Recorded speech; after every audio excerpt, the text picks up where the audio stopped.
2020 इस डिकेड का सबसे बुरा साल था। चलिए ये आप खुद डिसाइड कीजिएगा। मेरा नाम है विश्वजीत सिंह और मैं हूं स्नैपसॉल्व से। आज हम लोग जो है 2020 का एक रैप अप करने वाले हैं। 2020 में क्या क्या हुआ है, क्या अच्छी बातें हुई हैं, क्या बुरी बातें हुई हैं, सभी के बारे में आज हम लोग जानेंगे। तो वीडियो को स्टार्ट करते हैं। सबसे पहला जो था आपका कोविड-19 कोरोना। अगर हम 2020 का बात करें और कोरोना का बात ना हो तो ऐसा हो जाएगा जैसे रामायण में रावण का बात ना हो, क्योंकि जो 2020 को हम इतना बुरा मानते हैं इसका रीजन यही कोविड-19 वायरस है। कोरोना वैक्सीन डेवलप हो रही है और आई होप कि 2020 के अर्ली मंथ्स में ही वैक्सीन आ जाएगी मार्केट में और जो हमें इस वायरस से छुटकारा मिल जाएगा। तो इसके बाद जो दूसरा प्रॉब्लम फेस किया लोगों ने वो था लॉकडाउन का। इनिशियली बहुत लोगों ने एंजॉय किया, सभी ने एंजॉय किया, आप कह सकते हैं अपने फैमिली के साथ वक्त बिताया, ठीक है, बहुत तरह के इंडोर गेम्स खेले। पर धीरे धीरे क्या हुआ, ये घर जेल की तरह हो गया। तो ये तो थी बुरी चीज़ें जो 2020 में हुई। पर क्या सिर्फ बुरी ही चीज़ें हुई? ऐसा नहीं है, हमें कुछ अच्छी चीज़ें भी मिली इस 2020 में। तो क्योंकि ये एक एजुकेशनल चैनल है तो यहाँ पे हम लोग स्टूडेंट से रिलेटेड अच्छी बातें ही डिस्कस करेंगे। तो स्टार्ट करते हैं। सबसे पहले new education policy. New education policy 2020 में जो है हमारे गवर्नमेंट ने यहाँ पे क्या कहते हैं इम्पोज किया, ठीक है। स्टार्ट अभी नहीं हुआ है, ये बिल पास नहीं हुआ है पार्लियामेंट में, लेकिन जब हो जाएगा तो बहुत ही अच्छा हो जाएगा। जो भी स्टूडेंट्स हैं, जो फ्यूचर स्टूडेंट्स हैं अभी, जो मतलब स्पेशली उन स्टूडेंट्स के लिए जो स्टार्ट कर रहे हैं अभी एजुकेशन, उनके लिए तो बहुत ही अच्छा पॉलिसी है ये। क्योंकि अगर आप अपने इंडिया देश का बात करें तो यहाँ पे एक ही चीज़ था जिसको सभी लोग क्रिटिसाइज करते थे। जो भी फॉरेनर्स थे या कोई भी लोग जो भी क्या कहते हैं दूसरे देश में जाके पढ़ाई लिखाई करते थे, वो लोग इंडियन एजुकेशन सिस्टम को बहुत ज़्यादा क्रिटिसाइज करते थे। क्योंकि यहाँ पे जो एजुकेशन सिस्टम था ये लर्निंग पे ज़्यादा फोकस करता था, मतलब रट्टा मार के जो है स्टूडेंट्स बहुत अच्छे मार्क्स लेते आते थे। एप्लीकेशन बेसिस पे कुछ भी तरह का नॉलेज स्टूडेंट्स को नहीं मिलता था, या मिलता भी था तो बहुत ही कम लेवल पे मिलता था। पर ये सारी चीज़ें यहाँ पे चेंज हुई हैं हमारे न्यू एजुकेशन पॉलिसी में। पहले अगर हम पॉलिसी का बात करें तो वो हमारा 10+2 के सिस्टम पे चलता था पूरा एजुकेशन सिस्टम। पहले 10 ईयर्स का एक अलग सिस्टम था और फिर 2 ईयर्स, मतलब 10th के बाद के 2, 11th और 12th में अलग था। पर अब जो हमारा न्यू एजुकेशन सिस्टम है ये 5+3+3+4 पे चला गया, ठीक है। मतलब पहले 5 साल एक अलग तरह का पढ़ाई होगा, फिर 3 साल एक अलग ग्रुप है, फिर 3 साल अलग ग्रुप है और लास्टली 4 ईयर्स, ठीक है। तो स्टार्ट करते हैं क्या होगा फर्स्ट 5 ईयर्स में। तो फर्स्ट 5 ईयर्स में जो है आपका ये प्री नर्सरी से लेके क्लास 2 तक के स्टूडेंट्स का है ये ग्रुप। इसमें क्या होगा कि स्टूडेंट्स के ऊपर क्या होगा, लेस बुक्स का लोड होगा। क्या कहते हैं, शेक्सपियर ने अपने एक पोएम में बोला था कि जो स्टूडेंट्स होते हैं दे क्रीप लाइक स्नेल्स, वो घोंघा की तरह चलते हैं। इसका रीजन क्या है कि उनके ऊपर बहुत ज़्यादा बुक्स का लोड था कि जो स्टूडेंट्स थे, छोटे छोटे बच्चे, एकदम पीठ झुका के चलना पड़ता था उनको इसी एजुकेशन सिस्टम के कारण, पिछले वाले एजुकेशन। पर अब क्या है कि अब बुक्स बहुत कम कर दी गई हैं, प्री प्राइमरी से लेके कहाँ तक, क्लास 2 तक। यहाँ पे ज़्यादा से ज़्यादा एजुकेशन एक्टिविटीज़ से दी जाएंगी, को करिकुलर एक्टिविटीज़ से दी जाएंगी कि जिससे स्टूडेंट्स को पढ़ाई में ज़्यादा इंटरेस्ट लगेगा, ठीक है। मतलब जो बुक्स है उनका लोड बिल्कुल नहीं रहेगा, बहुत कम बुक्स रहेंगी और होमवर्क तो बिल्कुल नहीं रहेगा, होमवर्क ना के बराबर उनको मिलेगा। तो ये था हमारा pre primary to class 2 first 5 years. इसके बाद फिर 3 साल का है, इसमें क्या है, class 3 to class 4, sorry 3, 4 and 5। तो इन 3 सालों में क्या होगा कि जो सब्जेक्ट्स हैं जैसे मैथमेटिक्स, साइंस, एसएसटी, संस्कृत, है ना, जो भी डिफरेंट सब्जेक्ट्स हैं इनके बारे में इंट्रोड्यूस कराया जाएगा स्टूडेंट्स को।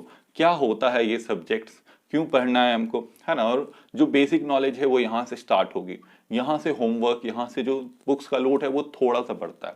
इसके बाद अगर हम अगले 3 ईयर्स के बारे में जाने तो वहाँ पे क्लास 6, 7 एंड 8, इन 3 ईयर्स में क्या है, स्टूडेंट्स इंटर्नशिप्स कर सकते हैं। मतलब मान लीजिए कि आप एक स्टूडेंट हैं, आप क्लास 6 के स्टूडेंट हैं, आपको ड्राइंग में बहुत ज़्यादा इंटरेस्ट है, ड्राइंग में इंटरेस्ट है और आपके घर के आसपास या कहीं पे नज़दीक में कोई आर्टिस्ट रहता है, तो आप उसके पास जाके ड्राइंग सीख सकते हैं और उसके लिए आपको मार्क्स मिलेंगे स्कूल में।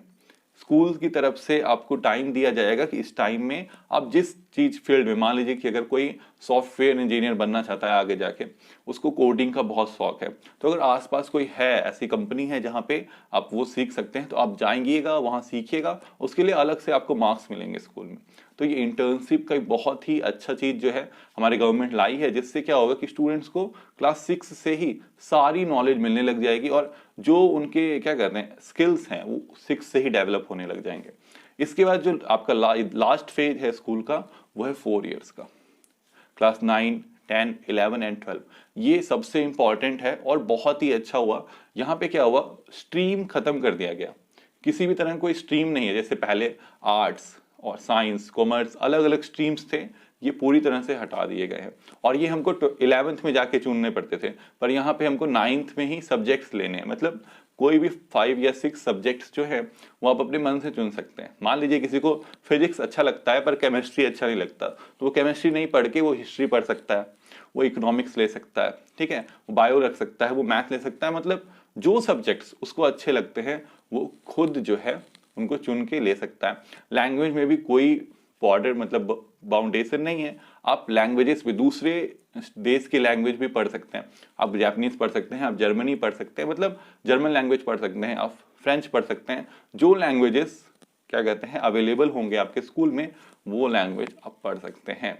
ये सारे सिलेबस में इंक्लूडेड होंगे। आपको 5 सब्जेक्ट्स लेने होंगे उसमें से, ठीक है, खुद चुनना है और पढ़ना है वो 4 इयर्स तक। तो ये बहुत ही अच्छा हो गया। क्या हुआ था पहले, क्या होता था कि जो आर्ट्स के स्टूडेंट्स थे उनको साइंस के स्टूडेंट बहुत ज़्यादा चढ़ाते थे, ठीक है, मतलब या जैसे आर्ट्स वाले स्टूडेंट्स होते थे तो उनके साथ क्या प्रॉब्लम आता था कि जब वो आर्ट्स लेके 12th कर लेते थे तो आगे जाके वो किसी भी तरह के जो साइंस से रिलेटेड सब्जेक्ट्स हैं वो कभी नहीं पढ़ पाते थे अपने लाइफ में, कभी नहीं। पर यहाँ पे अगर आप कोई भी सब्जेक्ट्स लेके पढ़ते हैं तो आप जब 12th के बाद किसी भी सब्जेक्ट को फिर चुन सकते हैं ग्रेजुएशन में भी, वहाँ पे भी कोई भी बाउंडेशन आपके पास नहीं है सब्जेक्ट्स चुनने के लिए। इसके बाद अगर हम ग्रेजुएशन का बात करें तो ग्रेजुएशन में सबसे अच्छी बात ये हुई है कि जब पहले के स्टूडेंट्स थे अगर वो 1 साल पढ़ के ड्रॉप आउट कर जाते थे तो सभी लोग उसको छुड़ाते थे, ये तो कॉलेज ड्रॉप आउट है, कॉलेज ड्रॉप आउट है, ये क्या करेगा अपने लाइफ में। पर अब ऐसा नहीं है। अब क्या होगा कि अगर आप 1 साल पढ़ के आप कॉलेज, अब मन आपका हुआ कि मुझे ये कोर्स नहीं करना है, मुझे कोई और कोर्स करना है, तो वो जो 1 साल आपने किया है पढ़ाई उसके आपके को क्रेडिट्स मिलेंगे, क्रेडिट पॉइंट्स मिलेंगे और साथ में उस कोर्स का आपको एक सर्टिफिकेट भी मिलेगा, ठीक है। उसको हम 1 ईयर के कोर्स को सर्टिफिकेट कोर्स ही बोला जाता है। तो उसके लिए आपको एक सर्टिफिकेट मिलेगा और वो क्रेडिट मिलेंगे। अगर आप कोई दूसरा कोर्स करना चाहते हैं तो वो क्रेडिट्स उस कोर्स में इंक्लूडेड हो जाएंगे और 2nd ईयर से उस कोर्स का पढ़ाई आप कर सकते हैं। तो ये बहुत ही अच्छा हो गया। तो अगर आप 1 साल ग्रेजुएशन करके छोड़ देते हैं तो आपको सर्टिफिकेट उस कोर्स को कहा जाएगा। अगर आप 2 साल तक पढ़ते हैं तो आपको डिप्लोमा मिलेगा। अगर आपने 3 साल तक ग्रेजुएशन किया है तो आपको डिग्री मिलेगा और अगर आपने 4 साल तक किया है तो डिग्री विथ रिसर्च हो जाएगा। तो यहाँ पे जो है हमारा एजुकेशन सिस्टम काफ़ी इंप्रूव हो गया है, आप कह सकते हैं। अब इसके बाद जेई का पैटर्न भी चेंज हुआ है 2020 में, ठीक है। 2020 इतना भी बुरा नहीं है। यहाँ जेई का जो पैटर्न था वो चेंज हो गया। पहले 2 बार जेई के एग्जाम होते थे, अब जेई ने बोला नहीं मैं 4 बार एग्जाम लूंगा। अब आप 4 बार एग्जाम दे सकते हैं। आपका मन है आप चारों एग्जाम दीजिए या आपका मन है आप 2 ही एग्जाम दीजिए। आप जितना प्रिपेयर कर सकते हैं, मतलब आप जब खुद को समझ लिया आपने कि आज मैं प्रिपेयर्ड हूँ जेई मेंस का एग्जाम देने के लिए, तो जाइए एग्जाम दे दीजिए। फरवरी, मार्च, अप्रैल एंड मई लगातार 4 मंथ्स में 4 टाइम्स जो है ये एग्जाम्स कंडक्ट किए जाएंगे और उसमें से जो आपका बेस्ट रिजल्ट होगा उसको मेरिट के लिए कंसीडर किया जाएगा। तो बहुत ही अच्छी बात है ये, ठीक है, कि मतलब इन चारों में से जिसमें आप बेस्ट परफॉर्मेंस होगा आपका उसको मेरिट के लिए कंसीडर किया जाएगा। तो 2020 उतना भी बुरा नहीं है। अब क्या हुआ, इसके अलावा वहां पे पहले जेई के एग्जाम्स में, जेई मेंस में क्या होता था 75 क्वेश्चंस पूछे जाते थे और 75 के 75 आपको बनाने होते थे। पर अब क्या है, अब 90 क्वेश्चंस वो लोग पूछ रहे हैं, उसमें से आपको 75 बनाने हैं, ठीक है। मतलब ऑब्जेक्टिव्स जितने थे वो तो सारे बनाने ही हैं, पर जो लॉन्ग टाइप आंसर्स थे वहां पे आपको चॉइसेस मिलेंगे। तो यानी 90 में आपको सिर्फ 75 क्वेश्चंस बनाने हैं, जिससे बहुत ज्यादा हेल्प मिलेगी स्टूडेंट्स को, ठीक है। मतलब अगर एक टॉपिक छूट जाता है, जैसे फिलहाल के लिए अगर हम बात करें उन स्टूडेंट्स के लिए जो पूरा सिलेबस नहीं पढ़ पा रहे हैं इस पैंडेमिक के कारण, कुछ सिलेबस ही उन्होंने पढ़ा है, तो जो सिलेबस उनसे छूटा हुआ है उसके क्वेश्चंस वो जेई मेंस में छोड़ सकते हैं। उनको इस बार ऐसा छूट मिला है।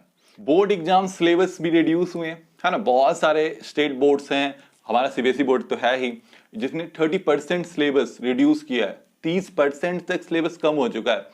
मतलब 100% सिलेबस में से आपको सिर्फ 70 ही पढ़ना है ना। जहाँ पे आपको 10 चैप्टर पढ़ने होते थे वहाँ 7 चैप्टर थे पर डे, मतलब पढ़ने तो 10 ही हैं पर सभी में थोड़ा थोड़ा रिडक्शन होने से उस तरह से आप समझ सकते हैं। तो बहुत ही ज़्यादा फायदा मिला है इस ईयर के स्टूडेंट्स को। ठीक है, पैंडेमिक हुआ, ठीक है तो बुरा ही, नहीं होना चाहिए था, पर इस पैंडेमिक के कारण हमारे स्टूडेंट्स को काफ़ी फायदा हुआ है। वो अच्छे से जो नहीं भी पढ़ पाए हैं, ठीक है, अगर वो लास्ट के 2-3 महीने सही से पढ़ाई करें तो वो भी 90+ स्कोर कर सकते हैं। इतना अच्छा सिलेबस रिडक्शन हो चुका है इस बार। ऑनलाइन एजुकेशन के बारे में बात ना हो 2020 में तो 2020 का जो बातें हैं वो अधूरी रह जाएंगी। अगर आप 2020 में आप कोचिंग सेंटर चलाते थे तो आपके साथ क्या हुआ सभी को पता है, लॉकडाउन हो गया, कोचिंग सेंटर बंद हो गया, है ना। तो अब टीचर्स क्या करते, उनके पास कोई उपाय नहीं था, कोई चारा नहीं बचा हुआ था। बहुत सारे टीचर्स ने स्टेप अप किया और ऑनलाइन एजुकेशन स्टार्ट किया। अब इसके फायदे देखिए कितने ज़्यादा हैं। हुआ क्या कि जो स्टूडेंट्स मान लीजिए कि गांव में रहते थे या प्रिमिटिव इलाकों में रहते थे, उनके पास अच्छे टीचर्स नहीं थे, पर क्योंकि अच्छे टीचर्स ऑनलाइन पढ़ाने लग गए तो उनके पास भी अब अच्छे टीचर्स हो गए। ठीक है, मतलब जो एजुकेशन उनको नहीं मिल पा रहा था वो इस 2020 के कारण उनको मिलने लग गया। जो टीचर्स पहले 100 स्टूडेंट्स को पढ़ा रहे थे आज वो लैक्स ऑफ स्टूडेंट्स, करोड़ों स्टूडेंट्स को पढ़ा रहे हैं। जिन स्टूडेंट्स के पास मतलब ढंग का टीचर नहीं था उनको एक बहुत ही वर्ल्ड क्लास एजुकेशन मिल रहा है। जो एजुकेशन आज क्या कहते हैं दिल्ली में पढ़ रहे स्टूडेंट्स को मिल रहा है, वही एजुकेशन जो है बिहार के प्रिमिटिव गांव के स्टूडेंट्स को भी मिल रहा है। तो ये जो था ऑनलाइन एजुकेशन का जो लेवल है इंडिया में इस लॉकडाउन के कारण, इस 2020 के पैंडेमिक के कारण काफी इंक्रीज कर गया है। अभी तो टीचर्स जो हैं वो बहुत सारे टीचर्स ऐसे हैं जिन्होंने कोचिंग सेंटर में पढ़ाना ही बंद कर दिया है, वो सिर्फ अब ऑनलाइन ही पढ़ाते हैं। तो इस रीजन से बहुत सारे स्टूडेंट्स को फायदा हुआ है। तो बताइए क्या 2020 सच में इतना बुरा था? अब अपने जवाब कमेंट कर सकते हैं। आप सभी को नए साल की बहुत बहुत शुभकामनाएं और आई होप 2021 जो है वो आपके लिए ढेर सारी खुशियां लाए। 2020 से तो ज़्यादा ही हो वो खुशियां, मेरी आप सभी के लिए दुआ है। Thank you for watching the video.